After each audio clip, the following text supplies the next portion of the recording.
नमस्कार, स्वागत है आप सभी किसान भाइयों और बहनों का आपके अपने पसंदीदा कार्यक्रम कृषि दर्शन में। किसान भाइयों, खेतीबाड़ी की तमाम नई जानकारियों के साथ एक बार फिर हम आपके बीच मौजूद हैं। तो आइए कार्यक्रम की शुरुआत करते हैं और सबसे पहले एक नज़र डालते हैं कृषि समाचार पर। नमस्कार, खबरें खेती में आपका स्वागत है। मैं हूं पूनम। आइए एक नज़र डालते हैं खबरें खेती में क्या है आज खास। कृषि यंत्रों पर मिलेगा 75 से 80% तक का अनुदान। ठंड में करें तालाब का बेहतर प्रबंधन। मल्च विधि से करें सब्जियों की खेती। खेतीबाड़ी में इस्तेमाल होने वाले कई ऐसे कृषि यंत्र हैं जो छोटे किसानों की पहुंच से दूर हैं। इसीलिए सरकार ने इन कृषि यंत्रों पर अनुदान योजना की शुरुआत की है। योजना का लाभ लेने के लिए किसान भाई 31 दिसंबर 2022 तक ऑनलाइन आवेदन कर सकते हैं।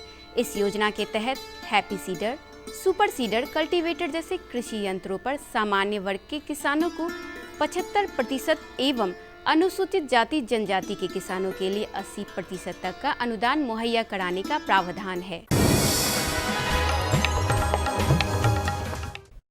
ठंड के मौसम में मछलियों में कई तरह की बीमारियों का खतरा बढ़ जाता है। इसलिए जरूरी है कि किसान भाई तालाब का सही तरीके से प्रबंधन करें एवं तालाब में दवा का छिड़काव करें। सर्दियों के मौसम में जल की रानी यानी मछलियों को भी ठंड लगती है। इस मौसम में मछलियों के अंदर रोगों से लड़ने की क्षमता कम हो जाती है। ठंड के मौसम में मछलियां पानी की निचली सतह पर रहना ज़्यादा पसंद करती है, क्योंकि तालाब में पानी की ऊपरी सतह का तापमान निचली सतह से कम होता है। ऐसी स्थिति में एपिजूटिक अल्सरेटिव सिंड्रोम नामक बीमारी होने की संभावना काफ़ी बढ़ जाती है। इसे लाल चकत्ते वाली बीमारी के नाम से भी जाना जाता है। समय रहते उपचार नहीं किया गया तो कुछ ही दिनों में पूरे पोखर की मछलियां संक्रमित हो सकती हैं। इस बीमारी की रोकथाम के लिए मछली पालक किसान भाई सीफैक्स नामक दवाई का 1 लीटर प्रति हेक्टेयर की दर से छिड़काव करें।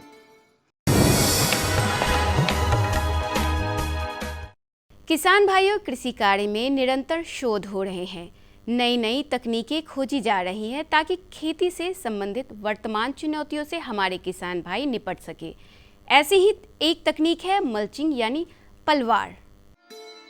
आज के समय में वैज्ञानिक तरीके से खेती करना बेहद ही जरूरी हो गया है।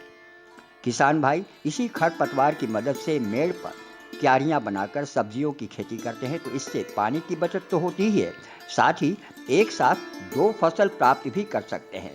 मल्च यानी पलवार से मिट्टी में नमी की कमी नहीं होती है, खरपतवार नहीं पनपते हैं और मिट्टी का तापमान भी खेती के ख्याल से अनुशासित रहता है। लत्तर वर्गीय सब्जियों में मल्चिंग तकनीक सिंचाई में कमी, उत्पादन में बढ़ोतरी और किसानों को राहत देने वाली तकनीक है। इसी मेड़ पर जिसमें हमने मल्चिंग किया है, मल्चिंग करने के बाद कुछ दिनों के बाद हमने इसमें बाकला डाल दिया। तो ये बाकला जो है ना 1-2 महीने के बाद इसमें फलन आएगा। तब तक हमारा टमाटर भी फलेगा और बाकला भी होगा। दलहनी सब्जियों में मटर का अपना महत्वपूर्ण स्थान है। मटर की खेती से जहां एक ओर कम समय में अच्छी पैदावार प्राप्त की जा सकती है, वहीं दूसरी तरफ यह भूमि की उर्वरा शक्ति को भी बढ़ाने में सहायक है। किसान भाई, अगर आप अगेती एवं मध्य किस्मों की खेती करते हैं तो मुनाफा अच्छा प्राप्त हो सकता है।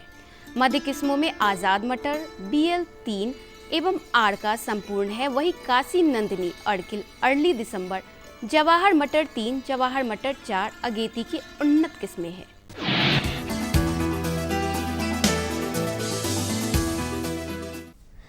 किसान भाइयों, मिनी राइस मशीन धान से चावल अलग करने की ऐसी मशीन है जिसे कम लागत से तैयार किया गया है, जो कम समय में अधिक धान निकालने में सक्षम है। छोटे किसानों के लिए मशीन बहुत ही उपयोगी है। मोटर से चलने वाले इस मशीन की सहायता से किसान भाई धान झाड़ने में लगने वाले मजदूर की भी लागत को कम कर सकते हैं।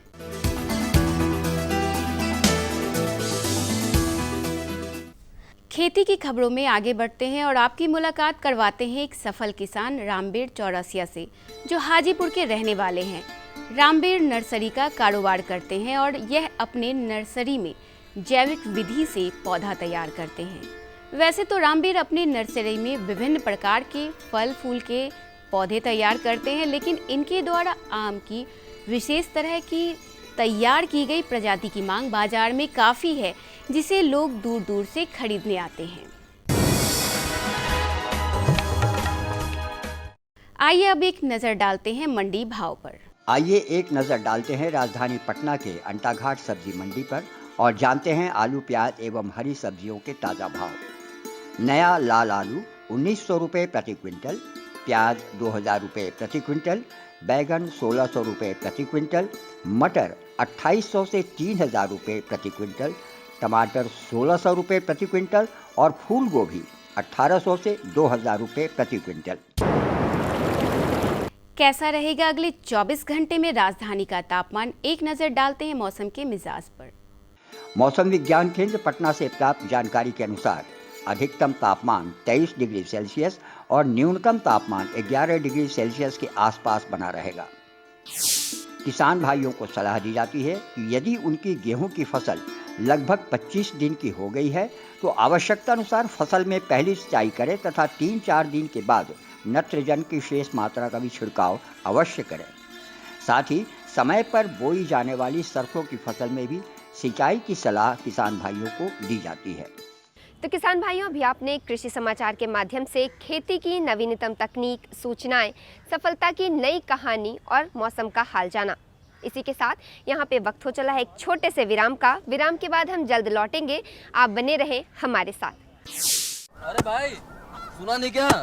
केसीसी ने किसानों का जिंदगी बदल दिया है।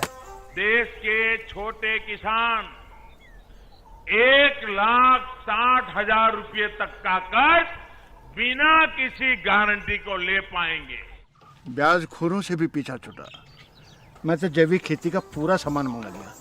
केसीसी का भी कोई दबाव नहीं है। ब्याज चुकाने के लिए पूरा 1 साल मिलता है।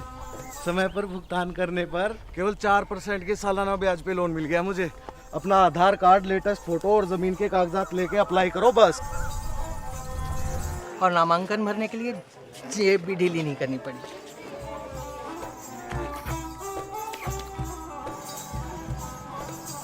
चाचा, उधार चुकाने के 24 घंटे के बाद उतने ही पैसे वापस निकाल सकते हैं। केसीसी ने किसानों की जिंदगी वाकई बदल दी है। तो आप भी किसान क्रेडिट कार्ड अपनाएं और सहजता से ऋण पाएं। अरे भाई रामेश्वर, क्या बात? बड़े परेशान दिख रहे हो। सोच रहा था कि अभी तो हाथ पांव चल रहे हैं तो खेती कर पा रहा हूँ, कल को जब इनमें ताकत नहीं रहेगी गुजारा कैसे होगा? पेंशन से। पेंशन? हाँ, और वो भी हम जैसे किसानों के लिए। अब हम जैसे छोटे किसान भी 60 साल के होने पर 3,000 रुपए मासिक पेंशन पा सकते हैं। सच में? हाँ, चलो मैं तुम्हें दिखाता हूँ। 18 से 40 वर्ष की आयु के लघु और सीमांत किसान इस स्वैच्छिक और अंशदायी पेंशन योजना में 55 रुपए से 200 रुपए की मासिक किस्त देकर प्रवेश कर सकते हैं। भारत सरकार भी हर महीने किसान के बराबर किस्त का योगदान करेगी। कभी नहीं सोचा था कि हम जैसे किसानों की भी पेंशन का सपना कभी सच होगा। प्रधानमंत्री किसान मान धन योजना, अन्नदाता के परिश्रम को संबल, पेंशन से सुरक्षित उनका कर। नजदीकी जन सेवा केंद्र जाकर इस योजना से जुड़ें। हर जोखिम से निकल कर फसल आए, सुरक्षित हो जाए। फसल बीमा से हर किसान अब आत्मनिर्भर हो जाए। अब सूखा पड़े या बाढ़ आ जाए कोई डर नहीं। अब ओले पड़े या कीट पतंगे फसल खा जाए कोई फिक्र नहीं। अब कैसी भी आपदा हमारी फसल पे आ जाए क्षति होने पर हमारे दावों का उचित भुगतान मिलता है, क्योंकि हमने लिया है प्रधानमंत्री फसल बीमा। बुआई से फसल कटाई तक हर जोखिम का दावा, न्यूनतम प्रीमियम पर अधिकतम भुगतान का वादा। योजना से हर साल जुड़ रहे हैं 5 करोड़ से ज्यादा किसान। अब आपकी है बारी। नजदीकी कृषि कार्यालय, सहकारी समिति, बैंक शाखा, अधिकृत बीमा कंपनी या जन सेवा केंद्र में स्वेच्छा से करा सकते हैं पंजीकरण। फसल बीमा पोर्टल या फसल बीमा ऐप द्वारा भी किया जा सकता है पंजीकरण। प्रधानमंत्री फसल बीमा योजना, आपकी फसलों का संपूर्ण सुरक्षा कवच। कृषि एवं किसान कल्याण मंत्रालय, भारत सरकार। विराम के बाद आपका एक बार फिर से स्वागत है। कम लागत और अधिक उपज देने वाला मशरूम न सिर्फ स्वादिष्ट होता है बल्कि सेहत के लिहाज से भी काफ़ी फायदेमंद है, इसलिए इसकी मांग भी अधिक होती है। वैसे तो इस कार्यक्रम के माध्यम से हम आपको मशरूम के बेहतर उपज और उन्नत प्रभेद के विषय में हमेशा जानकारियां देते रहते हैं, लेकिन आज हम बात करेंगे मशरूम उत्पादन के लिए वैल्यू एडिशन यानी कि मूल्य संवर्धन की। तो आइए इस विषय में विस्तृत जानकारी हासिल करते हैं हमारी कृषि विशेषज्ञ डॉक्टर कविता वर्मा से। किसान भाइयों नमस्कार, कार्यक्रम कृषि दर्शन में आपका बहुत बहुत स्वागत है। किसान भाइयों, आप लोग मशरूम की खेती करते होंगे और वर्तमान समय में इसका बहुत ज़्यादा उत्पादन होता है। ऐसे में बाज़ार में कुछ मूल्य कम मिलने की संभावना रहती है। इसी क्रम में कैसे इसका मूल्य संवर्धन किया जाए, लंबे समय तक कैसे मशरूम का उपयोग किया जाए और कैसे ज़्यादा से ज़्यादा आय अर्जित किया जाए, इस विषय पर जानकारी देने के लिए आज हमारे साथ हैं कृषि वैज्ञानिक कुमारी कविता वर्मा। कविता जी, आपका हमारे कार्यक्रम में बहुत बहुत स्वागत है। सबसे पहले आप हमारे किसान भाइयों को बताएं कि मशरूम की उत्पादन की अभी क्या स्थिति है और क्या उसका उपयोग किया जा सकता है। किसान भाइयों, आप लोग जानते हैं कि इस समय इस मौसम में जो मशरूम का बहुत ही खेती होती है। जैसे मशरूम में आप लोग देखते होंगे 2-3 टाइप का मशरूम होता है। जैसे एक होता है ओएस्टर मशरूम होता है, एक बटन मशरूम होता है, एक मिल्की बटन मशरूम होता है। इस समय में आप देखेंगे ज़्यादा से ज़्यादा जो लगाते हैं मशरूम लोग अपने उसमें, तो ओएस्टर मशरूम और बटन मशरूम होता है। ओएस्टर मशरूम वैशाली ज़िले में भी, यहाँ पे भी बहुत ही ज़्यादा लोग लगाते हैं और उसका खेती करते हैं। लेकिन आप उसको सही तरीके से, अगर आप लोग सिर्फ उसका सब्जी की तरह मार्केट में बेचते हैं, लेकिन अगर उसको हम सही तरीके से अपने डेली लाइफ में यूज़ करेंगे तो बहुत ही अच्छा होगा। और जो मशरूम होता है उसमें बहुत ही अच्छे अमाउंट में हमारा प्रोटीन होता है। जो प्रोटीन होता है, आप लोग जानते हैं कि आजकल बहुत ही पूरे दुनिया में कि मालन्यूट्रिशन की जो है, कुपोषण जो है बहुत ही है, और उसको हम कम करने के लिए बहुत ही कोशिश कर रहे हैं। अगर हम अच्छे तरीके से अपना भोजन लेंगे, अपने पोषक तत्व अपने शरीर में पूरा करेंगे, तो ये सब बीमारियां नहीं होगी। क्योंकि ज़्यादा उत्पादन होगा तो क्या क्या उत्पाद तैयार कर सकते हैं जिससे उनको ज़्यादा से ज़्यादा आय मिल सके, कैसे उसका मूल्य संवर्धन कर सकते हैं? हाँ, जैसे किसान भाई क्या करते हैं, ज़्यादातर मार्केट में वो सब्जी की तरह लोग बेच देते हैं, लेकिन वो अगर हम उसको बहुत दिन तक रखना है तो उसको पाउडर भी बना सकते हैं, और उसका मुरब्बा भी बनता है, उसका जैम और जेली भी बनता है। जैसे पाउडर को भी अगर आप अच्छे तरीके से प्रिजर्व करके रखते हैं तो उसका 6 मंथ से लगता है 1 साल तक स्टोर करके रख सकते हैं, और उसको हम मार्केट में बेच भी सकते हैं। तो मशरूम से बहुत सारे ऐसे प्रोडक्ट हैं जो बनते हैं, जैसे बिस्किट हुआ, जिसमें है केक हुआ। अगर हम सॉस भी बना रहे हैं तो उसमें हम मशरूम पाउडर का उपयोग कर सकते हैं। अगर हम मशरूम पाउडर, जो किसान भाई लोग मशरूम का खेती करते हैं, उसमें जो फ्रेश होता है बिक जाता है, लेकिन ज़्यादा अमाउंट में अगर वो ग्रो करेंगे तो उसमें बच जाता है और ख़राब होने की चांसेस रहते हैं। तो उसमें हम लोग ये कर सकते हैं कि उसको सुखा सकते हैं, सुखा करके उसको प्रिजर्व करके रख सकते हैं, उसको मार्केट में बेच सकते हैं। उससे ये होगा कि उनका जो इनकम है, आय है, बढ़ेगी, और उससे अपने जो डेली लाइफ का है ज़रूरतों को भी पूरा करेंगे और उनका उपयोग में आ जाएगा। कविता जी, चूँकि आपने कहा कि हम लोग मशरूम को सुखवा करके लंबे समय तक रखा जा सकता है, क्या कोई ऐसा कोई रसायन है जो खाने पीने योग्य हो और नुकसान ना करे ज़्यादा, उसमें भी हम अपने मशरूम को रख सकते हैं क्या, ताकि वो लंबे समय तक रहे और बिक्री के लिए हमेशा तैयार रहे?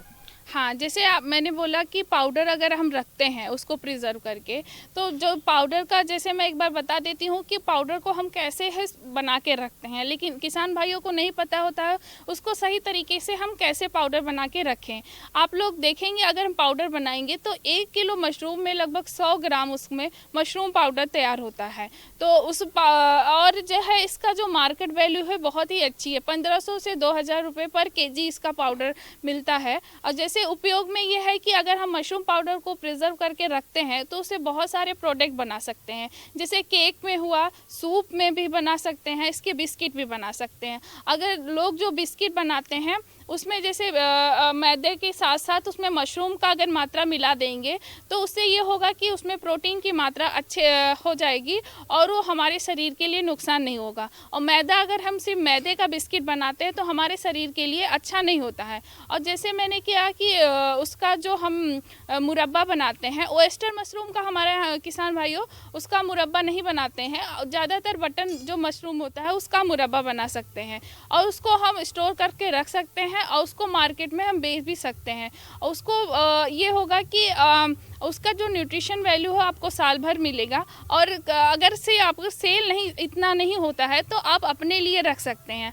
अगर आप अपने लिए करेंगे तो इससे आपका जो ज़रूरत पोषक तत्व है वो आपके शरीर में पूरा होगा और उससे आपके बीमारी लड़ने में क्षमता रोकेगा। ताज़ा मशरूम का जहाँ तक देखते हैं बाज़ार मिल जाता है, कहीं ना कहीं उनकी खरीद हो जाती है, लोग सब्जी बनाने में उसका उपयोग करते हैं, शादी ब्याह के समय बहुत ज़्यादा मांग रहता है। लेकिन जो सूखा मशरूम है उसके लिए बाज़ार कैसे मिलेगा हमारे किसान भाइयों को और कहाँ जाकर उसे बेच सकते हैं?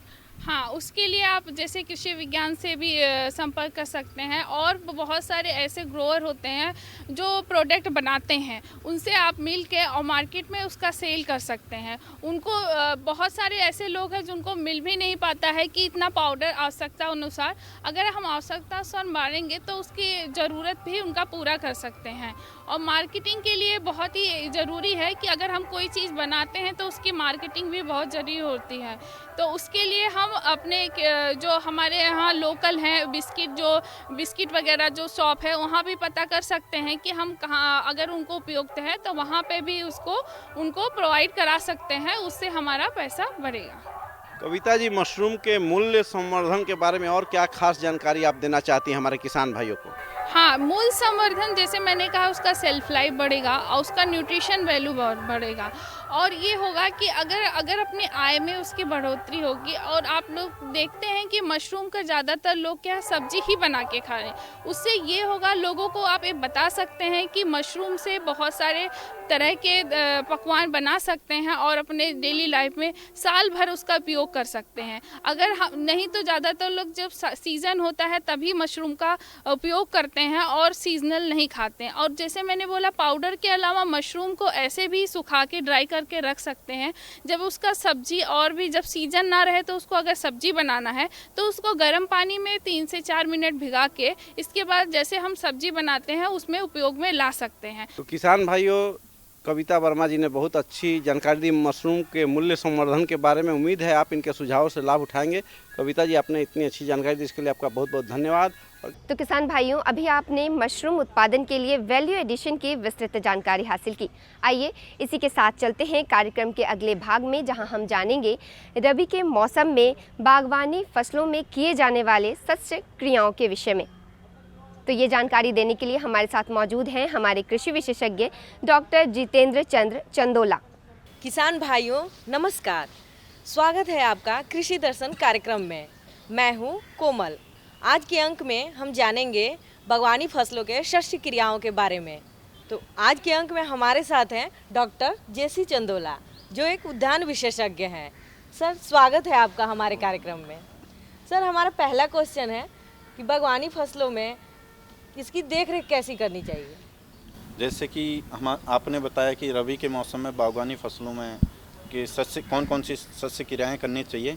रबी मीन्स 15 अक्टूबर से लेकर 15 नवंबर तक हम उसकी बुआई करेंगे, यानी फसलों को लगाएंगे और प्लस उनकी जो कटाई मड़ाई करेंगे वो फरवरी से लेकर मार्च के महीने में करेंगे। सबसे पहले किसानों को अक्टूबर के महीने में जो भी हमारी सब्जी हैं उसकी नर्सरी रख लेना चाहिए और तैयार करके लगा देना चाहिए। उसके बाद नवंबर तक उन फसलों को यानी मेन उसमें ट्रांसफ़र कर देना चाहिए, मेन फील्ड में ट्रांसफ़र कर देना चाहिए। और एक समस्या आती है जैसे कि ठंडों के दिनों में पाले की बहुत ज़्यादा समस्या आती है, जैसे आलू हो गया या फिर पपीता हो गया, इसमें आलू यानी बहुत ज़्यादा समस्या आती है पाले की। तो उससे बचाव के लिए हमको लगातार खेत में नमी बरकरार रखना चाहिए, सिंचाई देकर लगातार नमी बरकरार रखना चाहिए। उसके साथ साथ हमारे एक वो मैंकोजेब आता है, इंडोफिल M45 भी बोलते हैं उसे, 2 ग्राम प्रति लीटर पानी में घोलकर उसके 10 से 15 दिन में छिड़काव करते रहना चाहिए। इसके साथ साथ जैसे हमें लीची में नवंबर के महीने में एक समस्या आती है जिसे तना भेदक या तना छेदक कीट बोलते हैं, उसके प्रकोप से बचाव के लिए जो भी उसके से जो प्रकोपित जो भी टहनियाँ हैं उनको हटा देना चाहिए। और जो भी उसमें दवाई है जैसे प्रोफेनोफॉस है 2 ml प्रति लीटर पानी में घोलकर उसका छिड़काव करना चाहिए। सर आजकल देखा जा रहा है फसलों में, कोई भी फसल हो, बागवानी फसल हो या कृषि फसल हो, तो उसमें बहुत सारे कीट फतिंगे लग जाते हैं। तो इसके लिए हमें कौन सा उर्वरक का यूज करना चाहिए? सबसे पहले तो ये तो एक मेजर समस्या है हमारे जब भी हम हॉर्टिकल्चर क्रॉप्स लगाते हैं। जैसे कि मैं बात करूं कीड़े मकोड़ों के, तो कीड़े मकोड़ों के लिए पहले तो रेजिस्टेंस वैरायटी हमें ख़रीदने चाहिए। मार्केट में आज के डेट में रेजिस्टेंस वैरायटीज़ हैं, जैसे फ्रूट फ्लाई के लिए रेजिस्टेंट है या फिर तना भेदक या तना छेदक जो भी कीट है उसके लिए रेजिस्टेंस वैरायटीज़ हैं। विभिन्न सब्जियों के विभिन्न प्रजातियाँ मार्केट में उपलब्ध हैं, उनको हम कोशिश करें कि वही वैरायटी हम खेती में लगाएं। उसके साथ साथ जैसे हम टाइम पर उनका प्रिवेंशन करें, precaution is better than cure बोलते हैं, तो इसलिए पहले से ही हमें तैयारी करके रखना चाहिए। जैसे हमें पता है कि दिसंबर, आम की बात करें तो दिसंबर के महीने में आम में मिलीबग का समस्या होती है, तो उसके लिए हमें क्या करना चाहिए, 200 गज की जो पॉलीथीन होती है उसको 45 सेंटीमीटर ज़मीन से लेके 45 सेंटीमीटर जो भी उसका मेन जो टहनी है, जो स्टेम है, उस पर लपेट देना चाहिए। उसके साथ साथ उसके जो पन्ने के चारों तरफ एक कोई चिकना पदार्थ जैसे कि ग्रीस को भी हम लगा सकते हैं, जो भी हमारा जो कीट होगा मिलीबग, जिससे ऊपर चढ़ के हमारे पेड़ एवं फलों को नुकसान ना पहुंचा सके। सर हमारा अगला प्रश्न है कि जो भी बागवानी फसल हैं, जैसे उसमें फल भी आ गए, फूल भी आ गए, तो फलों की देखभाल कैसी करनी चाहिए? और इसके लिए जो उर्वरक है उसमें रासायनिक उर्वरक ज़्यादा सही रहेगा कि ये जैविक उर्वरक ज़्यादा सही रहेगा?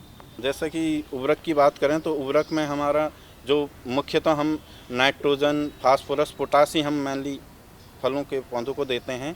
तो आम की बात करें तो आम के जैसे 1 वर्षीय पौधा है उसमें हम 70 ग्राम यूरिया और 50 ग्राम फास्फोरस और 70 ग्राम पोटास डालते हैं। अगर यही डोज हमारे यानी 10 वर्ष बाद बढ़ जाएगी। जैसे हमारे 10 वर्ष का कोई आम का पौधा होता है उसमें 750 ग्राम यूरिया और 1000 ग्राम फास्फोरस और 750 ग्राम पोटास हम प्रति पौधा देते हैं। और जैसे हम ये पपीता की बात करें उसमें जो हम उर्वरक का इस्तेमाल करते हैं वो हम जनवरी के महीने में करते हैं। जनवरी के महीने में जैसे 75 ग्राम नाइट्रोजन, 50 ग्राम फास्फोरस और 100 ग्राम पोटास प्रति पौधा हम पपीता में इस्तेमाल करते हैं। ये बागवानी फसलों के बारे में और भी क्या आप संदेश देना चाहेंगे हमारे किसान भाइयों को? मुझे इस क्षेत्र में कार्य करते हुए लगभग 3.25 साल हो गए हैं, तो मैं जिस कार्य क्षेत्र में अपनी सेवा दे रहा हूं वहां पर मैंने किसानों से जो संपर्क किया और उससे मुझे पता लगा कि किसान भाई बहनों को सबसे पहले तो बीज, अगर फसल का जो महत्वपूर्ण, जो भी खेती का जो महत्वपूर्ण जो अंग है वो है बीज है। अगर हमारा बीज ही अच्छा नहीं होगा तो कितना भी हम मेहनत कर लें तो कोई फ़ायदा नहीं, कैसे भी तकनीक अपना ले या कुछ भी कर ले, कितना भी अच्छा कल्चरल एक्टिविटीज़ कर ले, है ना, तो उसका कोई फ़ायदा नहीं। तो मेरा किसान भाइयों और बहनों से सबसे पहला यही निवेदन रहेगा कि जो भी बीज खरीदें वो अपने ऑथेंटिक प्लेस से खरीदें। जैसे हम सब्जियों की बात करें तो सब्जियों में जैसे हमारे Indian institute of vegetable research Varanasi है, वहाँ से वो सब्जी का कोशिश करें, वहाँ से मंगाएं। और फिर नहीं तो हमारा पूसा में हॉर्टिकल्चर डिपार्टमेंट है, वहाँ से भी वो सब्जी का बीज या नर्सरी खरीद सकते हैं। इसके साथ साथ हमारे बिहार कृषि विश्वविद्यालय साबौर है, वहाँ से भी वो जो नज़दीकी किसान हैं सब्जी के बीज के साथ साथ उसकी नर्सरी वहाँ से खरीद सकते हैं। सर आपका बहुत बहुत धन्यवाद कि आपने हमारे किसान भाइयों के लिए ये इतना अच्छा मैसेज दिया। बागवानी फसलों का उपयोग कैसे करना चाहिए, बागवानी फसलों की देखभाल कैसी करनी चाहिए, इसके लिए आपका बहुत बहुत धन्यवाद। बहुत बहुत उम्मीद है हमारे द्वारा आज के कार्यक्रम में दी गई जानकारियाँ आपके लिए लाभकारी रही होंगी और आप इसका लाभ अवश्य ही उठाएंगे। आज की कड़ी में बस इतना ही। अगले अंक में ऐसी ही कुछ और नई जानकारियों के साथ हम फिर से हाजिर होंगे। तब तक के लिए मुझे और कृषि दर्शन की पूरी टीम को दीजिए इजाज़त। नमस्कार।